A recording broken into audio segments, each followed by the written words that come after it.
Question number 10.10।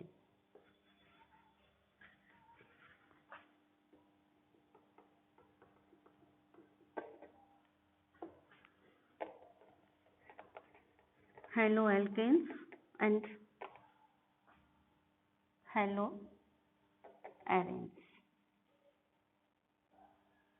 तो इस question 10.10 देखिए, आप पढ़िए क्या दिया है टेक्स्ट बुक में। क्वेश्चन में दिया है predict all the alkenes that would be formed by dehydrohalogenation of the following halides with sodium ethoxide in ethanol and identify the major alkene.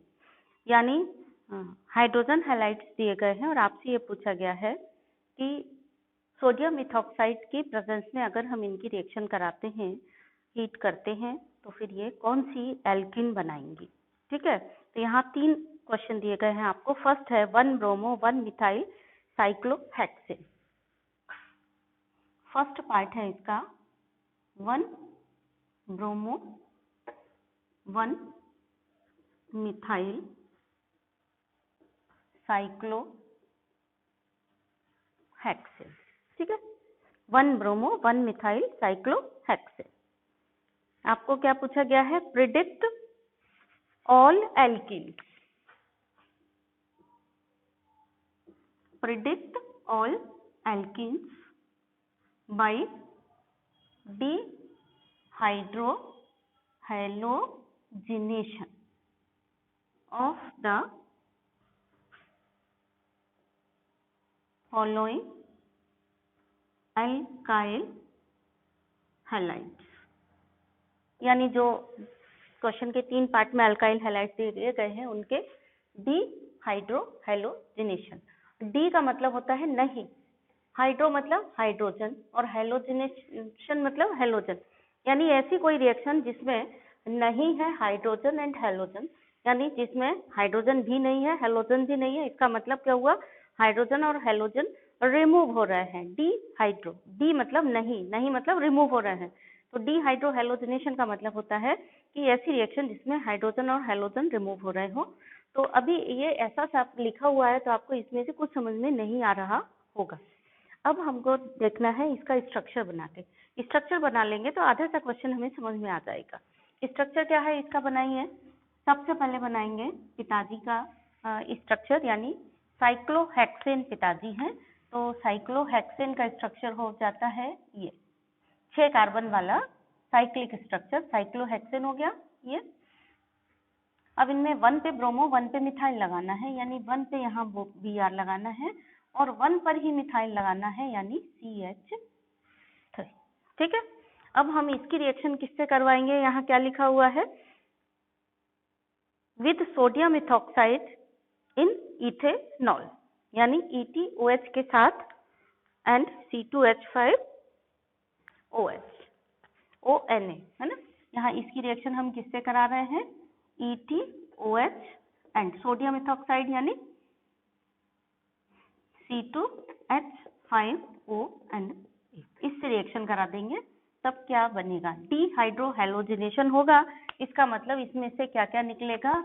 Hydrogen और हैलोजन, यानी -HBr होगा यहाँ से। ठीक है, कहाँ से जाएगा? तो आपको ये याद रखना होगा, हेलाविंथ का ही है। डिहाइड्रोहैलोजिनेशन जब भी होता है तो एक कार्बन से जिससे हैलोजन जाता है उसके बाजू वाले कार्बन से, या हम कहें बीटा एलिमिनेशन होता है, यानी बीटा कार्बन से हैलोजन जाता है। जिस कार्बन से हैलोजन गया, यानी जहां से हैलोजन गया वो अल्फा कार्बन हो गया, उसके बाजू का बीटा कार्बन हो गया। तो मतलब बीटा एलिमिनेशन होता है, यानी आजू बाजू के कार्बन से हाइड्रोजन और हैलोजन निकलेंगे, तो ये कहलाता है बीटा एलिमिनेशन। तो हमेशा बीटा एलिमिनेशन होता है। तो Br जाएगा इस कार्बन से। ठीक है, ये कार्बन है, इससे Br गया। जब इससे Br जाएगा तो इसके बाजू में जो कार्बन है वहां से ये तो कार्बन, ये तो Br जाएगा। अब बीटा एलिमिनेशन के लिए और दूसरा मतलब Br का तो निश्चित हो गया कि ये वाला जा रहा है। अब उसके बाजू में जो भी कार्बन होगा वहां से पॉसिबिलिटी है हाइड्रोजन के जाने की। तो हाइड्रोजन कहाँ से जा सकता है? हाइड्रोजन यहाँ से जा सकता है, इसके जस्ट बाजू वाला कार्बन ये है, इसके जस्ट बाजू वाला कार्बन ये है, यहाँ से जा सकता है, और देखो इसके जस्ट बाजू वाला कार्बन ये भी है, यहाँ से भी जा सकता है। यानी 3 पोजीशन है जहाँ से हाइड्रोजन जा सकता है। तो हम स्ट्रक्चर बना के देख लेते हैं अब। अगर ये वाला Br गया और यहाँ से H गया तो क्या बनेगा?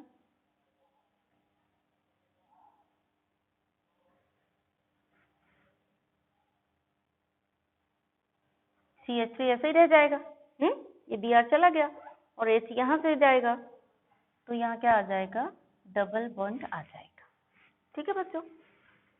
अगर मान लो ये वाला H गया और ये Br गया, तब क्या आएगा? तब ये ऐसा बनेगा स्ट्रक्चर। ठीक है। प्लस एक पॉसिबिलिटी ये है कि ये Br जाए और ये वाला H जाए, यहाँ से ये H जाए, इस कार्बन का H जाए, तब क्या बनेगा? ये Br और यहाँ डबल बॉन्ड CH2, यानी Br चला जाएगा। यानी उस कंडीशन में स्ट्रक्चर क्या बनेगा? Double bond CH2। ठीक है। अब इसको ध्यान से देखिए, ये क्या दोनों अलग अलग स्ट्रक्चर हैं? ये दोनों स्ट्रक्चर सेम है, क्योंकि इनके जब आप नाम निकालेंगे तो सेम नाम निकलेंगे इनके। 1 मिथाइल 1, ठीक है ना, 1 मिथाइल और साइक्लोएल्कीन, ये भी 1 मिथाइल साइक्लोएल्कीन, यानी ये दोनों सेम है। तो ये अथवा ये दोनों एक ही हैं, तो हम 2 बार ना लिख करके, यानी इसमें क्या प्रोडक्ट बने? 2 ही प्रोडक्ट बने, चाहे हम ये लिखें चाहे ये लिखें, क्योंकि ये दोनों सेम हैं, तो हम सिर्फ ऐसे लिख देंगे। ठीक है। अब इसमें हमें ये बताना होगा कि मेजर कौन सा है और माइनर कौन सा है। इसके लिए सेट जेफ रूल, एक रूल हमने आपको 11th में पढ़ाया है, इसको बोलते हैं सेट जेफ रूल। अगर आपको नहीं पता है तो उसको लिख लो, और अगर पता है तो उसको रिकॉल कर लो। सेट जेफ रूल क्या कहता है? जब भी डीहाइड्रोहेलोजिनेशन होता है एल्कीन का, तो जो मेजर प्रोडक्ट होता है वो more substituted alkene will be major product. ये सेट जेफ रूल है। अगर आपको नहीं पता है तो आप अलग से नोट लगा करके लिख सकते हैं सेट जेफ रूल। क्या होता है set Jeff rule? In dehydrogenation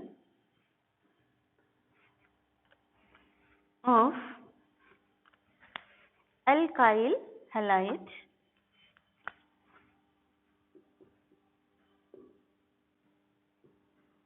more substituted alkene will be the major product. यानी वो एल्कीन मेजर प्रोडक्ट होगी जो कि ज्यादा सब्स्टिट्यूटेड होगी। ज्यादा सब्स्टिट्यूटेड एल्कीन कौन सी होगी?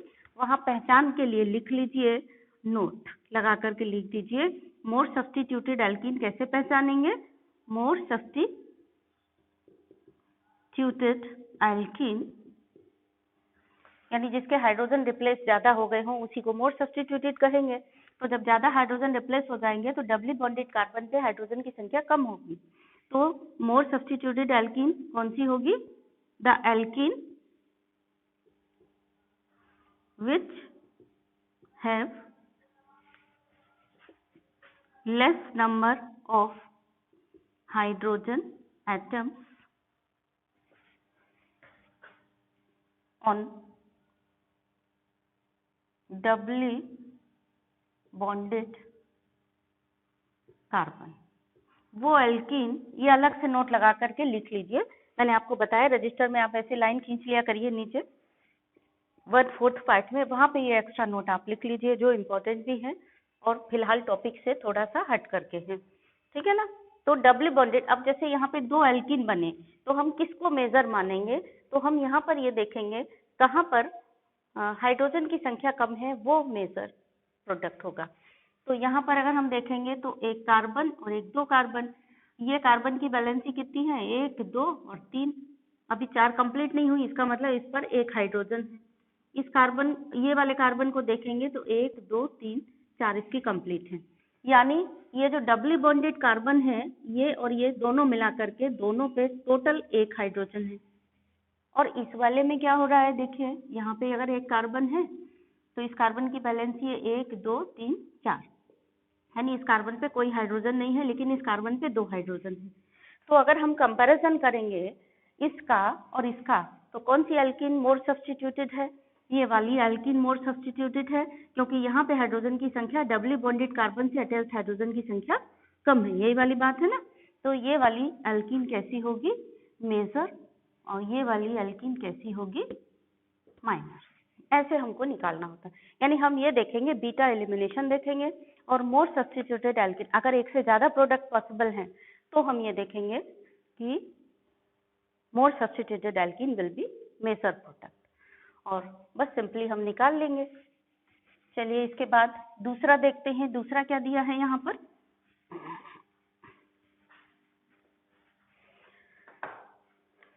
दूसरा है 2-क्लोरो 2-मिथाइल ब्यूटेन।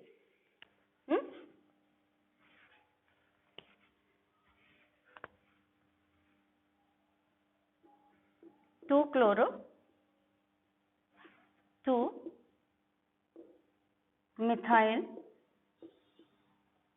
ब्यूटेन। तो एक, यानी पहले पिताजी बनाएंगे तो कितने, 4 कार्बन वाले, 4 कार्बन वाले पिताजी बनाएंगे यानी पेरेंट, तो ब्यूटेन यानी 4 कार्बन वाले पिताजी हैं, और ANE मतलब सारे सिंगल बॉन्ड वाले कार्बन है, 1 2 3 4। अब उस पे 2 पे मिथाइल और 2 पर ही क्लोरो लगाना है, तो 2 पर हमने लगा दिया क्लोरो और 2 पर ही लगा दिया मिथाइल। नंबरिंग हमने इधर से कर ली 1 2, ठीक है ना। तो ये हो गया CH3 CH2 और CH3। अब इसका डीहाइड्रो हैलोजिनेशन करवाएंगे, तो डीहाइड्रो हैलोजिनेशन हम कराएंगे कैसे, C2H5ONA एंड ETOH इससे करवाएंगे। तो यहाँ क्या हो जाएगा, -HCl निकलेगा, -HCl। अब देखिए यहाँ से पॉसिबिलिटी है कहाँ कहाँ से निकलने की, बीटा एलिमिनेशन होगा, क्लोरीन तो यहाँ से निकल जाएगा इस कार्बन से। अब इसके जस्ट बाजू वाले कार्बन से हाइड्रोजन की पॉसिबिलिटी है निकलने की, तो इसके जस्ट बाजू का कार्बन एक ये है, एक ये है और एक ये है, यानी ये 3 पोजीशन है जहाँ से हाइड्रोजन जा सकता है। तो तीनों से हम स्ट्रक्चर बना के देख लेंगे, फिर उसकी IUPAC नेमिंग कर लेंगे। अगर 2 स्ट्रक्चर एक जैसे हैं, जैसे उसमें 2 स्ट्रक्चर एक जैसे थे तो उनमें से एक ही लिखेंगे, एक को फिर नहीं लिखेंगे। तो चलिए यहाँ से देखते हैं, सपोज ये यहाँ से H गया और ये Cl गया तो क्या बनेगा, तो बनेगा CH3 CH2 C और ये Cl गया और ये H गया, है ना, तो ये CH3 अपनी जगह रहेगा और यहाँ हो जाएगा डबल बॉन्ड CH2, ठीक है ना, प्लस अगर ये Cl गया और ये H गया तो क्या बनेगा, CH3 CH double bond C CH3 CH3, ठीक है, तब ये बनेगा। अगर यहाँ से H गया और यहाँ से Cl गया तो क्या बनेगा, देखिए ये H और ये Cl, तब बनेगा CH3 CH2 C double bond CH2 CH3। अब देखिए आप नया तरीके से मतलब शुरू में बना रहे हैं तो हो सकता है आपसे गलती हो, इसलिए मैंने आपको तीनों बना के दिखा दिए। अब आप ध्यान से देखिए, जब इसकी नेमिंग करेंगे और इसकी नेमिंग करेंगे सेम निकलेगी, ठीक है। ये भी है, ये देखिए ये ब्यूटीन है और ब्यूटीन में 2 पर मिथाइल लगा है, ये भी ब्यूटीन है और ब्यूटेन में 2 पर मिथाइल लगा है, यानी यहाँ पे 2 ही कंपाउंड पॉसिबल हैं, ये और ये सेम है। जब ये और ये सेम है तो हम लिखेंगे नहीं, इसीलिए हमने इसको बता दिया आपको, बट अब दोनों सेम है कंपाउंड तो आप एक ही लिखेंगे, ठीक है ना, तो इसको फिर नहीं लिखेंगे। अब इन दोनों में अगर नाम भी पूछा गया तो इसका नाम भी लिखिए, इसका नाम क्या हो गया, 2 मिथाइल 1 2, है ना, ब्यूट 2 इन ये क्या हो गया, 2,3 पर है, ये 2 मिथाइल ब्यूट 3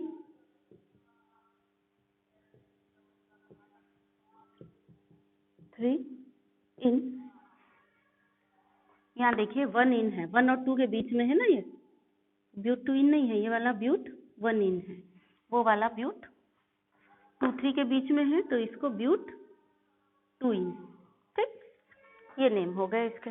अब मेजर कौन सा है, माइनर कौन सा है, ये भी डिसाइड करना है, तो डिसाइड करो डबली बॉन्डेड कार्बन पे कहाँ से हाइड्रोजन ज्यादा रिप्लेस हो चुके हैं, यानी डबली बॉन्डेड कार्बन के आसपास डबली बॉन्डेड जो 2 कार्बन है उनका हाइड्रोजन की संख्या जिसमें कम है वही मेजर प्रोडक्ट होगा according to सेडजफ rule.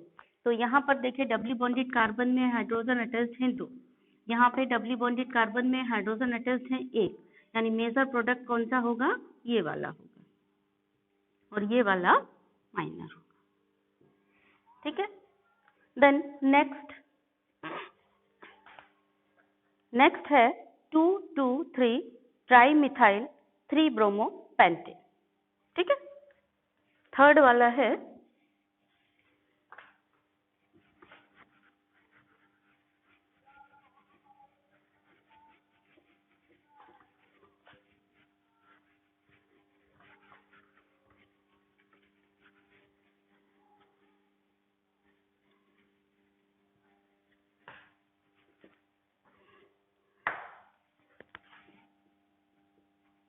2,2,3 try bromo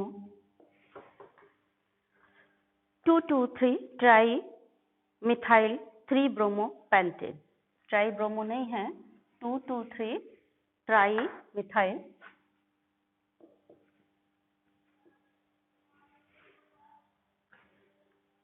3 bromo pentane, 3 bromo pentane, ये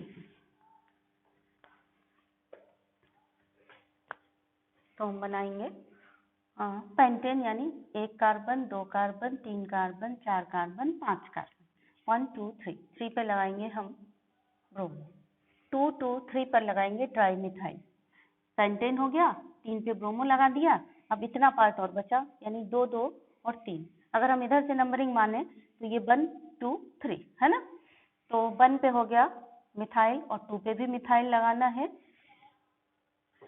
और 2 2 3 ट्राई मिथाइल 3 ब्रोमो पेंटेन, 2 2 3, ये है 1, ठीक है, ये है 2, ये है 3, हमें 2 और 2 पे लगाना है, यानी एक मिथाइल यहाँ पर, एक और मिथाइल 2 पर ही लगाना है, यानी यहीं पर लगाना है CH3, और एक 3 पर लगाना है, यानी यहाँ लगाना है CH3, क्लियर हो गया। तो अब हम हर कार्बन की बैलेंसी कंप्लीट कर लें, ये क्लियर हुआ, 1 2 3 4 5 ऐसे करके हम देख लेंगे, फिर 2 2 2 पर एक मिथाइल, फिर अगेन 2 पर एक मिथाइल, फिर 3 पर एक मिथाइल, ठीक। अब हमें इसका बनाना है, बैलेंसी कंप्लीट कर लेना है हर कार्बन की, तो बैलेंसी यहाँ 1 है तो यहाँ पे हम CH3 कर देंगे, यहाँ 1 2 3 4 कंप्लीट है, 1 2 3 4 कंप्लीट है, यहाँ 2 है तो CH2 और लग जाएगा, यहाँ एक ही बैलेंसी है तो यहाँ CH3 लग जाएगा, ठीक है। अब ये आपको 1 2 3 4 5 कंफ्यूज ना करे, इसलिए हम इसको हटा दे रहे हैं, ठीक है। इसकी रिएक्शन आप करवाने वाले हैं किससे, C2H5ONA C2H5OH, तो इसमें से क्या हो जाएगा, -HBr जाएगा, HBr जाएगा, तो देखिए तलाशिए पहले कि कहाँ कहाँ से पॉसिबिलिटी है जाने की, Br इस कार्बन से जाएगा तो इसके जस्ट बाजू वाले कार्बन से H जाने की उम्मीद है, तो इसके जस्ट बाजू में एक ये कार्बन है, यहाँ H है ही नहीं तो ये तो कैंसिल हो गया, इसके जस्ट बाजू में एक ये कार्बन है, यानी H जाने के लिए 2 ऑप्शन है, एक इस कार्बन से हाइड्रोजन जा सकता है और एक ये ऑप्शन है यहाँ से जा सकता है, इस कार्बन के जस्ट बाजू में ये है, ठीक है ना। तो फिर यहाँ 2 प्रोडक्ट हो गए, अब पहला प्रोडक्ट क्या पॉसिबल है, बनाइए, यहाँ से मान लिया यहाँ से निकला पहले, तो हम बनाएंगे CH3 C CH3 CH3 C double bond CH2 Br चला गया, यहाँ पे आ गया CH2 CH3 प्लस दूसरा प्रोडक्ट अगर ये यहाँ से गया होता तो ये आ जाता CH3 C CH3 CH3 C, ये CH3 बना रहेगा अपनी जगह। अब यहाँ से जाएगा तो डबल बॉन्ड CH CH3, दो प्रोडक्ट बन गए, ठीक है। अब इसमें से मेजर प्रोडक्ट कौन सा होगा वो देख लो।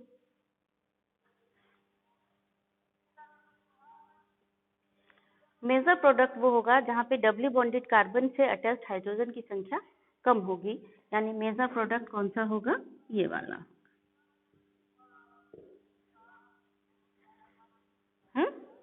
और ये वाला प्रोडक्ट कैसा होगा, ये माइनर होगा।